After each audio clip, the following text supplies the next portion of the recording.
Hello, everyone. Welcome back to the Bible study. I hope you're having a great day today. And today we're going to continue our study of Matthew 5, and we're going to be in part 4. This will be part 4 of a study, and then there'll be part 5. And I want to preface today by saying again that I am not a pastor or a preacher by any means. I'm a student of the Bible, just like you should be a student of the Bible. Anything that I teach here comes from my study Bible or maybe something I've read, sometimes my own opinion on things, but most of it comes from study Bibles or other teachings that I've read or that I have in my possession.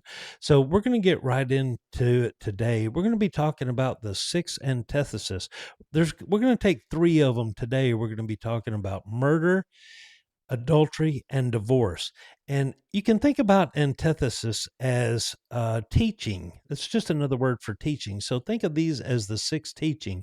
Jesus contrasts popular religious teachings with true intent of God's law. He equates hidden anger with murder, lust with adultery, and commands his followers to love thy enemies. So let's get right into it today. And we're going to be in Matthew 5:21, and we're going to take this first one. We're going to be talking about murder, then we'll talk about adultery, and then we'll talk about divorce.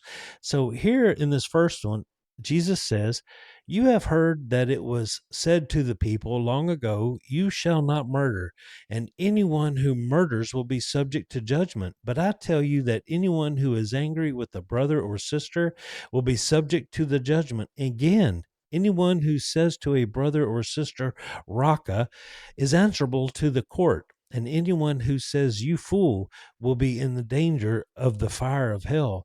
Therefore, if you are offering your gift at the altar, and there you remember that your brother or sister has something against you, leave your gift there in front of the altar. Go first and be reconciled to them, then come and offer your gift.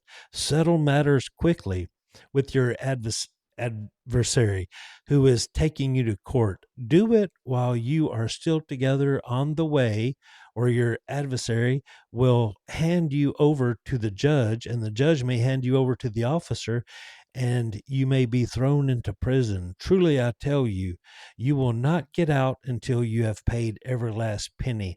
So, what is Jesus talking about here in murder here? And I want to go into a little bit of depth here because there's a core message to be said here, and it's heart over act.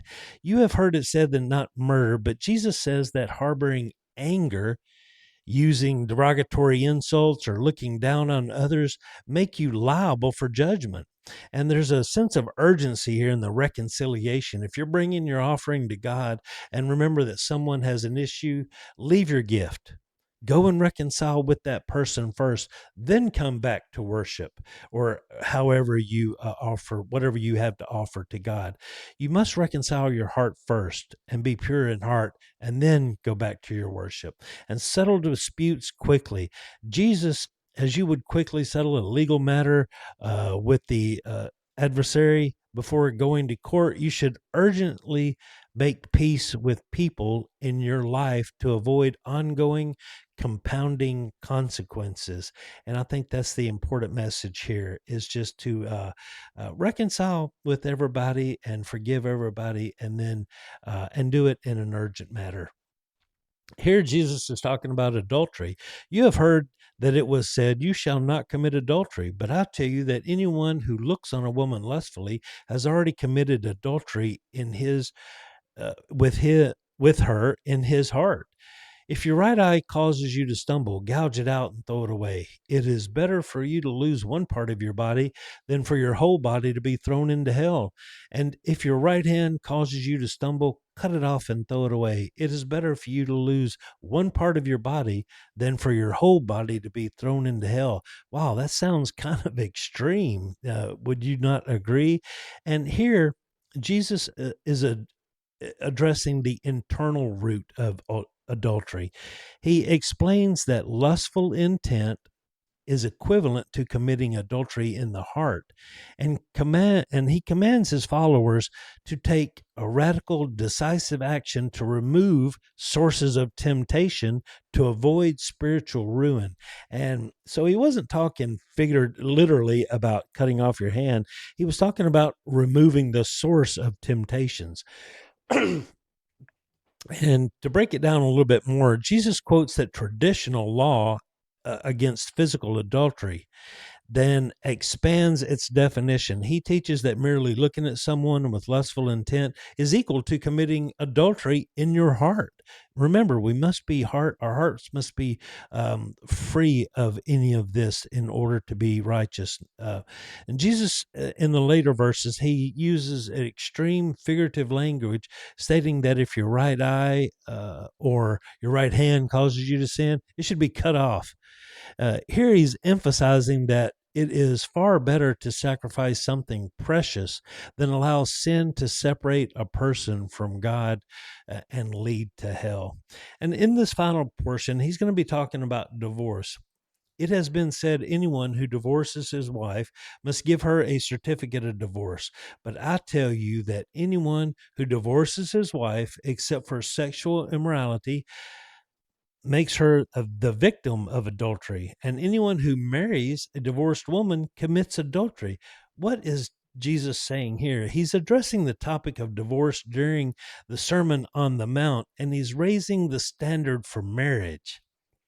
He states that divorcing a spouse for any other reason except for sexual infidelity turns the divorce into an act of adultery, and marrying a divorced person is also considered adultery.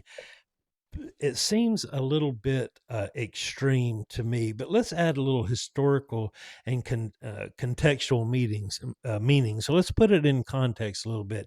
The certificate in the ancient world, quoting the Mosaic law, and that's back in Deuteronomy 24, a man could divorce his wife simply by providing a written certificate. However, this was often abused by husbands as a quick way to cast off wives for minor complaints. There was an exception, and we talked about that. Jesus talked about that, and that's the sexual infidelity.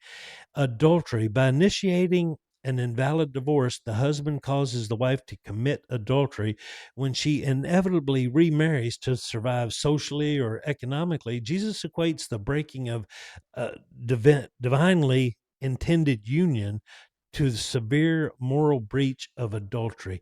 And that was what Jesus was talking here. And you know what Jesus was trying to say here in all three of these teachings is be pure in heart and have the right intentions before you go to God in prayer or worship or anything else. He's wanting us and teaching us to be pure in heart with everything that we do. Have integrity, have purpose, and meaning to your life. Everyone, have a great day, and we'll conclude our study on Matthew 5 tomorrow. Have a great day, everyone.